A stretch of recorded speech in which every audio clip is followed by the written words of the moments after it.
Más textos disponibles en Simba. El amo. Tengo un tirano que, a su capricho, me inspira pensamientos tristes o alegres, me hace confiado o receloso, sopla sobre mí huracanes de cólera o suaves brisas de benevolencia, me dicta unas veces palabras humildes, otras, bien soberbias. Oh, que bien agarrado me tiene con sus manos poderosas. Pero no me someto, y esa es mi dicha. Le odio, y le persigo sin tregua noche y día. Él lo sabe, y me vigila. Si algún día se descuidase. Con qué placer cortaría esta funesta comunicación que mi alma, que mi yo esencial mantiene con la oficina donde el déspota dicta sus órdenes. Quisiera ser libre, quisiera escapar a esos serviles emisarios suyos que se llaman nervios. Mientras ese momento llega, me esfuerzo en dominarlos. Los azoto con agua fría todas las mañanas, les envío oleadas de sangre roja por ver si los asfixio, y me desespero observando su increíble resistencia. Cuántos proyectos hermosos me trazo en la vida, tantos me desbaratan los indignos. He querido ser manso y humilde de corazón, y hasta pienso que empecé la carrera con buenos auspicios. Me pisaban los callos de los pies, y, en vez de soltar una fea interjección, sonreía dulcemente a mis verdugos. Cuando alguno ensalzaba mis escritos, me confundía de rubor. Sufría sin pestañear la lectura de un drama, si algún poeta era servido en propinármela. Leía sin reírme las reseñas de las sesiones del Senado. Ejecutaba, en fin, tales actos de abnegación y sacrificio, que me creía en el pináculo de la santidad. Mis ojos debían de brillar con el suave fulgor de los bienaventurados. Me sorprendía que tardara tanto en bajar un ángel a ponerme un nimbo sobre la cabeza y una vara de nardo en la mano. Pero, oh dolor, bastó que un oficial de peluquería me dijese con sonrisa impertinente que esta barba apostólica que gasto era cosa ya pasada de moda y cursi, para que le respondiese con denuestos gritando como un energúmeno, y estuviese a punto de arrancarle las tijeras de la mano y arrojarme sobre él como un lobo hambriento. Mi santidad se disipó en un instante como el humo. El tirano tuvo la culpa. El tirano, que aquel día, según mis noticias, tenía el estómago sucio. Será necesario que el hombre, antes de decidirse a ser virtuoso, se mire la lengua al espejo. Aun para los goces más honestos y más puros he necesitado contar siempre con mi amo. ¿Cuál más honesto y más sencillo goce que el de levantarse un día de madrugada, ir de paseo a los 4 caminos y comer allí una tortilla presenciando la salida del sol? Pues bien, jamás me lo ha consentido el infame. Parecía natural que, siendo del temperamento de Satanás, su poder terminase a la entrada del templo.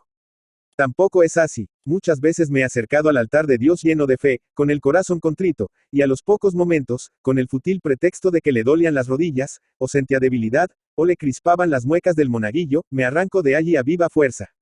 Entonces me acordé de Jesús.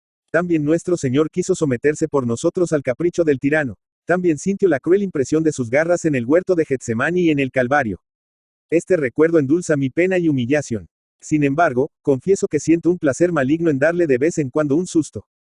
Cuando paso por el viaducto de la calle de Segovia, suelo decirle, guiñando un ojo, eres muy arrogante y te consideras bien seguro de tu poder. Pero si yo quisiera en este momento, ya sabes, y el tirano, que es cobarde como todos los tiranos, se estremece y tiembla. Hasta he pensado que si la misericordia de Dios, olvidando mis muchos pecados, me llamase así después de la muerte y me diese a escoger un puesto en el cielo, yo le diría, confundido de temor y respeto, hágase siempre tu voluntad, Señor, pero, si es posible, no me dé la naturaleza angélica, porque los ángeles tienen alas, y temo que un día me duela una de ellas y no pueda libremente volar hacia ti, soberano Rey de los cielos. Armando Palacio Valdés. Armando Palacio Valdés, Entralgo, La Viana, Asturias, 4 de octubre de 1853, Madrid, 29 de enero de 1938, fue un escritor y crítico literario español, perteneciente al realismo del siglo XIX. Hijo de Silverio Palacio y Eduarda Valdés. Su padre era un abogado ovetense y su madre pertenece a una familia acomodada. Se educó en Avilés hasta 1865, en que se trasladó a Oviedo a vivir con su abuelo para estudiar el bachillerato, lo que entonces se hacía en el mismo edificio de la universidad. Por entonces leyó en su biblioteca la Ilíada, que le impresionó fuertemente y abrió su interés por la literatura y la mitología. Tras ello se inclinó por otras de historia. Por entonces formó parte de un grupo de jóvenes intelectuales mayores que el de los cuales se consagraron a la literatura Leopoldo Alas y Tomás Tuero, con los que entabló una especial amistad.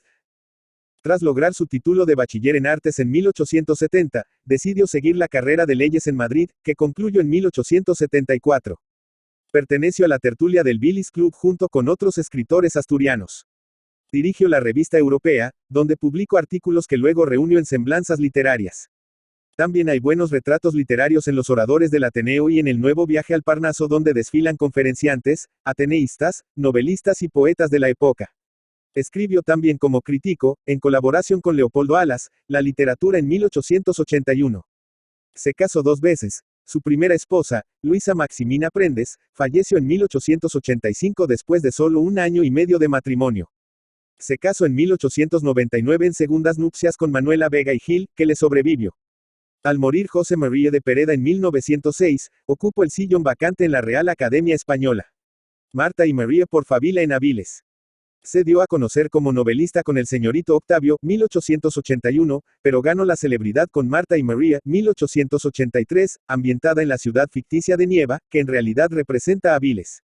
En esta época de su evolución literaria suele ambientar sus novelas en Asturias. Así ocurre también con El idilio de un enfermo, 1884, que es quizá su obra más perfecta por la concisión, ironía, sencillez de argumento y sobriedad en el retrato de los personajes, algo que Palacio Valdés nunca logró repetir. También de ambiente asturiano son José, 1885, y El cuarto poder, 1888, donde de la misma manera que en La regenta de Leopoldo Alas se realiza una sátira de la burguesía provinciana, se denuncia la estupidez de los duelos y la fatuidad de los seductores. Su novela Riberita, 1886, cuya segunda parte es Maximina, 1887, transcurre en Madrid y revela cierto pesimismo y elementos autobiográficos. Por otra parte, la obra más famosa de Armando Palacio Valdés, La hermana San Sulpicio, 1889, transcurre en tierras andaluzas, cuyas costumbres muestra mientras narra los amores entre una monja que logra salir del convento y un médico gallego que al fin se casa con la religiosa vuelta al siglo. La espuma, 1891, es una novela que intenta describir la alta sociedad madrileña. La fe, 1892, como su propio título indica, trata el tema religioso, y en El maestrante, 1893, se acerca a uno de los grandes temas de la novela del realismo, el adulterio, de nuevo en ambiente asturiano. Andalucía surge de nuevo en Los majos de Cádiz, 1896, y las costumbres valencianas en La alegría del capitán Ribot, 1899. Entre todas sus obras, Palacio Valdés prefiere a Tristano el pesimismo, 1906, cuyo protagonista encarna el tipo humano que fracasa por el negativo concepto que tiene de la humanidad. La aldea perdida, 1903, es como una égloga novelada acerca de la industria minera y quiere ser una demostración de que el progreso industrial causa grandes daños morales.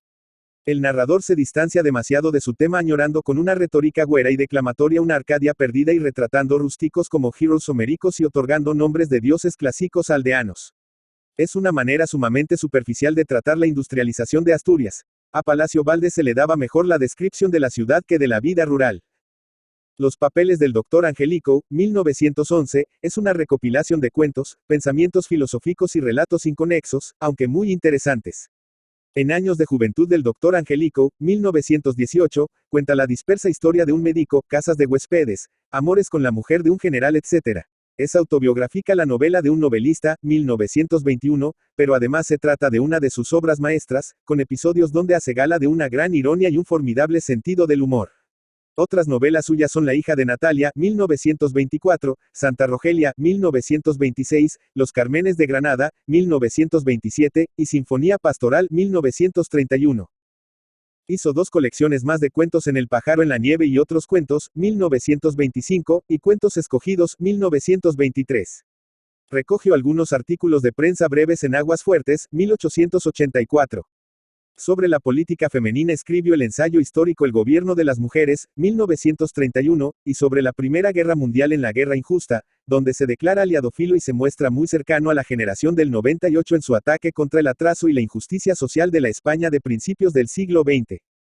En 1929 publicó su testamento literario, en el que expone numerosos puntos de vista sobre filosofía, estética, sociedad, etc., con recuerdos y anécdotas de la vida literaria en la época que conoció.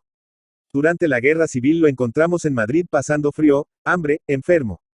Los hermanos Álvarez Quintero lo atendían con los escasos víveres que podían reunir. Palacio Valdés, el amable, el otrora célebre y celebrado, vanidosillo y fecundo escritor, moría en el olvido, sin ayuda, el año 1938. Póstumo es el álbum de un viejo, 1940, que es la segunda parte de la novela de un novelista y que lleva un prólogo del autor a una colección de 50 artículos. Sus obras completas fueron editadas por Aguilar en Madrid en 1935, su epistolario con Clarín en 1941. Armando Palacio Valdés es un gran creador de tipos femeninos y es diestro en la pintura costumbrista. Sabe también bosquejar personajes secundarios. Al contrario que otros autores, concede al humor un papel importante en su obra. Su obra ha sido muy traducida, especialmente al inglés, e igualmente apreciada fuera de España. Es seguramente junto a Vicente Blasco Ibáñez el autor español del siglo XIX más leído en el extranjero. Su estilo es claro y pulcro sin incluir neologismos ni arcaísmos.